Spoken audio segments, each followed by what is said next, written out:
Namaste, everyone. This is Harsha Ramaiya, founder and director of Small Wonders, as you all know. And every single day, sharp at 5 o'clock, I'm here to talk to you all. So, this week, as you all know, I'm inviting experts pan India, and we are discussing on a lot of topics which needs to be addressed at this point of time. So today, the guest, the expert that I've invited is Miss Divya Punjabi. I will invite her on the screen. Yes, she's Hello. Miss Divya Punjabi. She is the cultural custodian at KKEL, and she also is the vice president of ECA. So Divya, before we start our topic for today, I just want to know what is cultural custodian, because our audience also want to know. So the thing is, I've been with Kangaroo Kids for 25 years. I started my journey as a preschool teacher where I had only 13 children. So along the lines, as the organization grew and we grew pan India, I had the opportunity or a learning experience to be a part of all the departments. So I've even taken care of accounts and finance, which is not my area of expertise. So I think finally they ran short of designations. So they said, I think you are the flag bearer of the culture of Kangaroo Kids. So you have to ensure that the culture is maintained across all our stakeholders. That's parents, teachers, children, partners, fraternity. That's even all of us together. So that's what my designation is. But functionally, I take care of the curriculum for preschool and primary. Wonderful, wonderful, Divya. Thank you so much. And the topic that we have chosen to talk about or ask your expertise on is social emotional development. We've heard a lot of webinars, we've attended a lot of webinars during this lockdown, but what I felt is that this topic is very less talked upon because otherwise also whenever we address any issues, this domain is always at the last seat or at the back seat. So Divya, I just want you to make our audience or our parents community understand that exactly what do you mean when you term social emotional development. Okay. So I think in today's context, when we are all physically distancing from one another, we've realized that the most important thing is social connection and social interactions. So what is social emotional development is the first question that you're asking me. We know that during 0 to 5 years, child development occurs rapidly in all the domains of motor development, that's physical, cognitive, language, social, and emotional.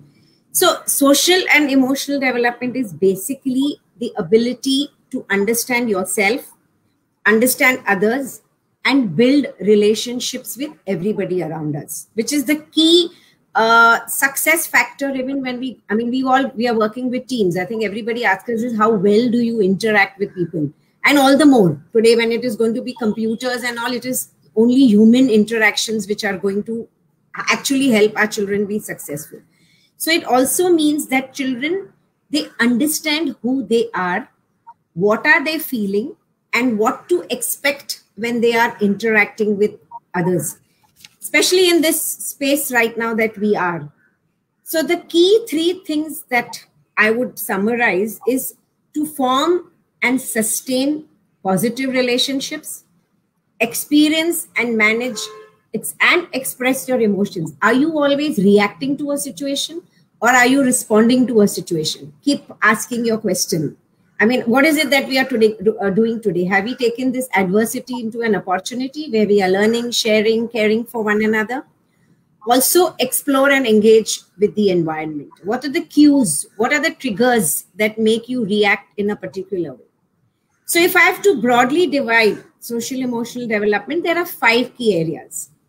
The first one being self-awareness. How much do I know myself?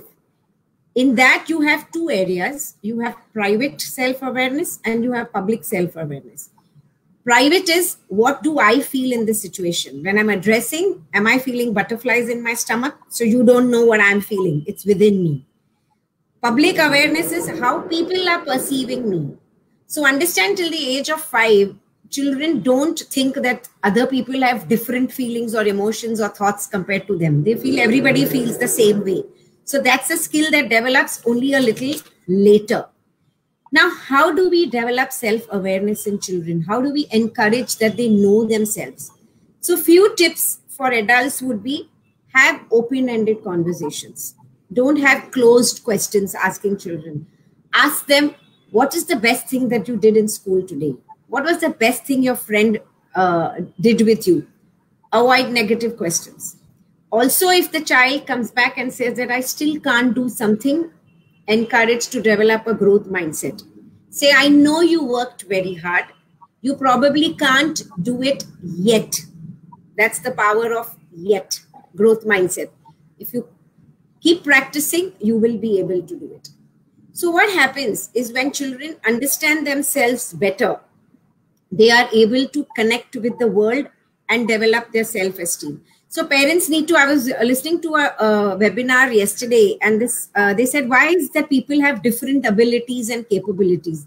It's like this, you have a 500 ml bottle, you have a 250 ml bottle.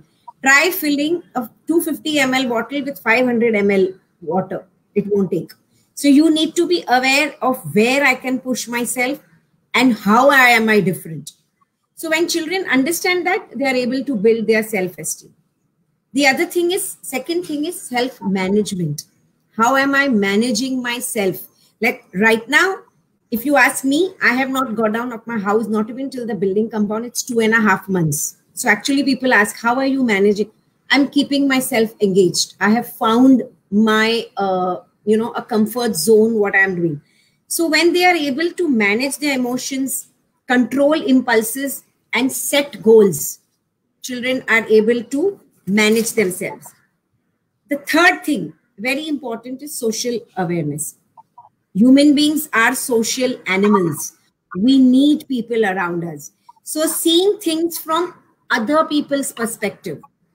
So there's a difference between empathy and sympathy. You need to be empathetic to people. You don't need to feel bad for them.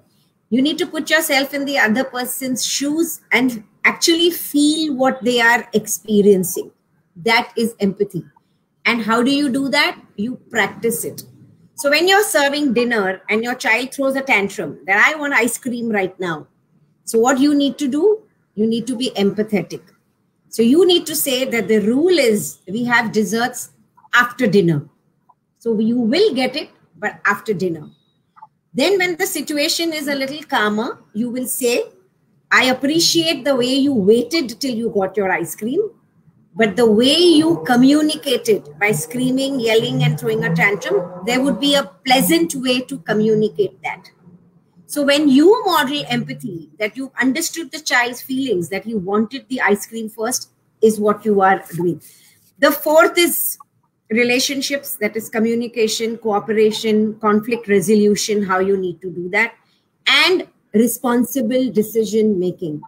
What do you think would be the consequence if you did this personal behavior? If you did not wear a mask and go out now, if you didn't wash your hands regularly, what will happen? So this is broadly what social emotional development is all about. Wonderfully explained, Divya, and I must really appreciate the kind of examples that you gave. They are happening in day-to-day life, and at times, when we talk about social and emotional development, at times parents also fail in this respect, because it is very important to regulate these kind of emotions. And you very well said that when children are throwing a tantrum, it's how you respond to that situation rather than reacting. So when you are a parent, you have to understand child development, and when you understand child development, I'm sure that this domain, social emotional development, has to be on the top. Because once we understand that, very nicely you mentioned about sympathy and empathy also. So I think if all the things are put in place, we will be able to understand children better. Divya, my second question is that how important it is to understand social emotional development, and how can we regulate social emotional development in the early years? Because specifically why I'm mentioning early years is because most of the times, most often, they are ignored and they are said that abhi chote bacche ko kya samajh mein aata hai, unko chhod do, unko nahi samajh mein aata hai. So they are the most ignored years. So how can you relate, and how can you give us some tips, that how can parents try and understand that if I understand social emotional development, I will be able to give my child a better childhood. Yeah. So in the past, all educators stressed were on academic skills. I'm not saying that academic skills is not important. We all know today, if we had to go through this pandemic, it has been our social emotional development or the skills that we have. We also know depression is going to be the biggest cause of deaths, much more than even cancer and diabetes. So True. understanding India, mental health is going to be the most important thing. As you rightly said, teaching social development or those skills is vague because it's not tangible. Whereas cognitive, like math, literacy, you've got exams, you've got papers, so you've got your marks, and it's easy. Even physical development is easy. So to understand emotional development, all adults, that's caregivers and teachers, we need to identify those cues. What are the triggers that our children, what is it that triggers them? Is it a need? Is it a want? Is it the child is needing attention? Is he hungry? And also we need to interact with our children a lot more affectionately, show consideration about their feelings, let them express their needs and interest in their daily activities. So I will share some of the things that you can do with them. Respect their viewpoints. Let them speak for themselves. Express genuine pride in small accomplishments, whether they complete a puzzle or whatever, but encouraging statements. So you're praising always the effort of the child. And have meaningful comments and support during times of stress.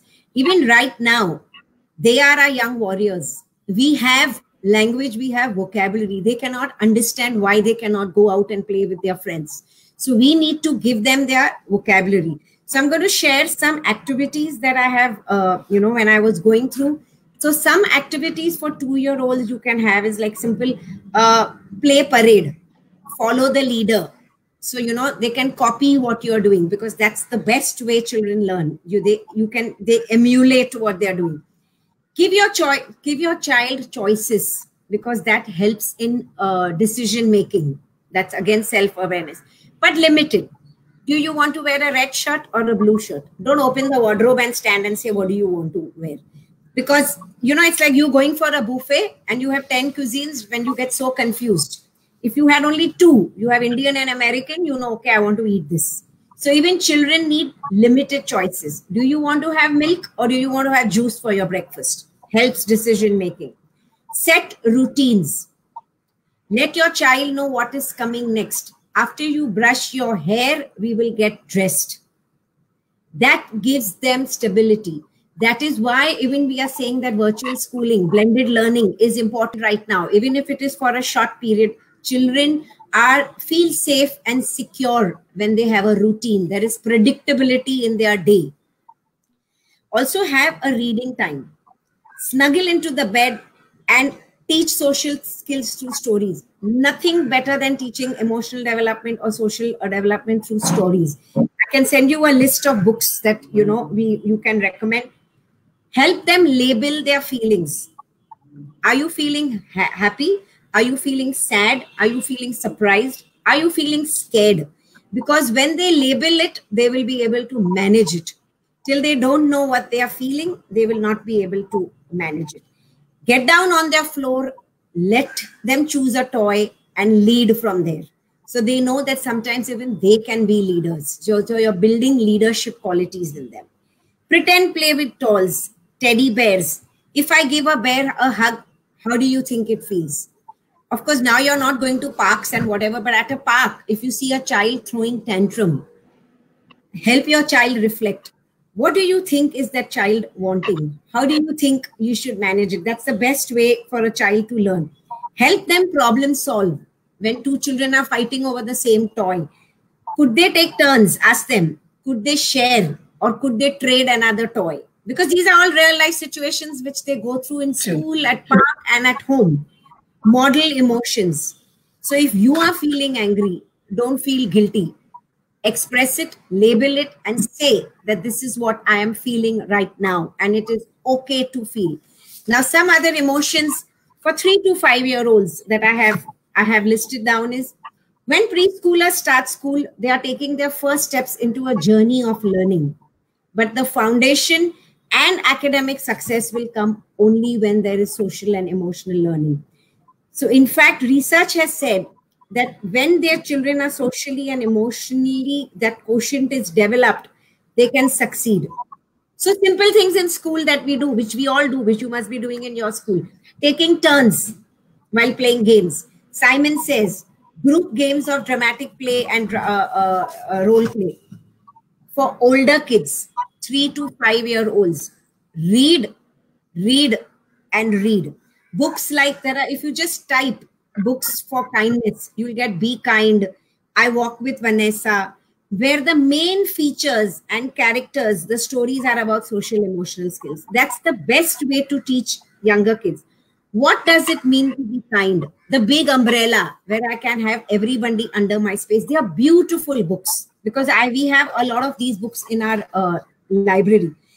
Identifying and labeling emotions, as I said, key. Emotion Play-Doh. Just give them Play-Doh. Ask them to, what is the emotion you're feeling? So whether they'll put a smiley. How all of us love to put emojis on our WhatsApp messages right now. They need Play-Doh. Give them paper masks. They can make out of paper plates. Feeling scales. You get a ruler and you just say, okay, how are you feeling today? Start each day with a check-in. So it's not that this is something that you can do only at school. Ask your child, when you wake up in the morning, how do you feel and how does he feel when he come back? You can actually have a red leaf, a green leaf, and an orange leaf by the end of the day. Make sure the child goes through all the emotions and sleeps happy in the night. Okay. Calming exercises. Have a calming corner. Breathing exercises. Simple yoga poses.